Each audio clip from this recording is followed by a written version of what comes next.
We spend a lot of talk on this channel about Meghan Markle and her husband, the erstwhile Prince Harry, but mostly about Meghan.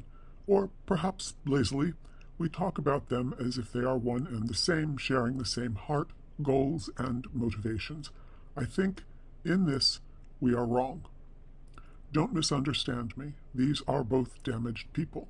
They are both chaotic thinkers and impulsive actors, but they are very different people, damaged in different ways and for different reasons. Our hearts understand most easily what Harry calls the central trauma of his life, the death of his mother when he was just a 12-year-old boy. Those of us who have lost parents at a young age are most empathetic in this case, I suppose, but none of us who were alive to witness it will ever forget the image of the child as he was walking behind his mother's coffin.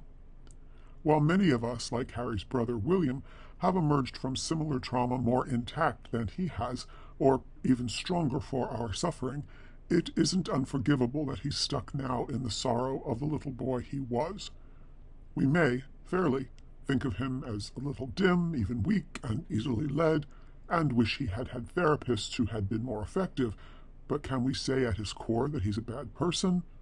That might be a stretch, except perhaps for the people his actions have hurt most directly and deeply, his family. And we certainly can't say it is his family's fault for the way he seems to be turning out. As those of us who have a difficult family relationship or two can attest, navigating relationships with family members who have emotional problems or disorders can be tricky at best, especially when the disordered person has reached adulthood. Offer too little help and we are seen as callous and unloving.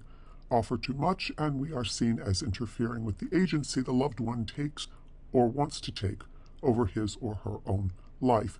Keep in mind, however, that how we are seen in this regard is calibrated by the disordered individual himself, skewed through his own lens of memory and need. Family is often in the firing line of memory and need. If it's not one thing, it's your mother, so the saying goes, but honestly, who among us hasn't had to recover from at least one kooky parent? At what age are we supposed to actually take agency over our own lives and stop blaming Dad for not giving us enough hugs when we were children?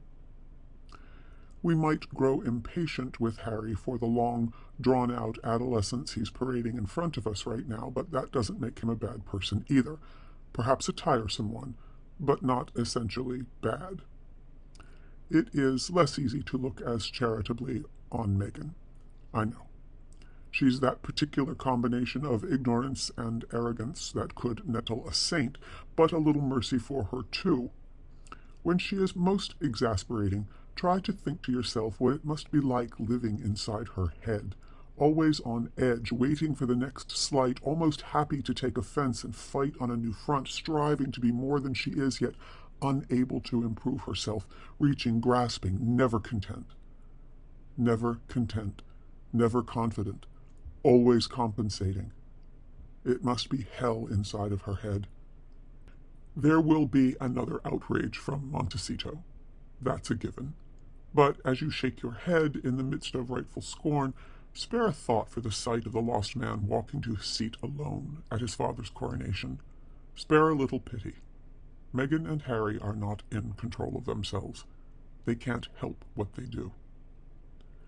If you like what we're doing here at The Authentig, consider giving this video a like, subscribing to the channel, and ringing the bell so you'll be notified when a new video makes its debut. And think about leaving a comment, too. People who are seeing our videos seem to be liking them, and all of this helps the algorithm to allow more people to see what we're doing. Thank you for watching.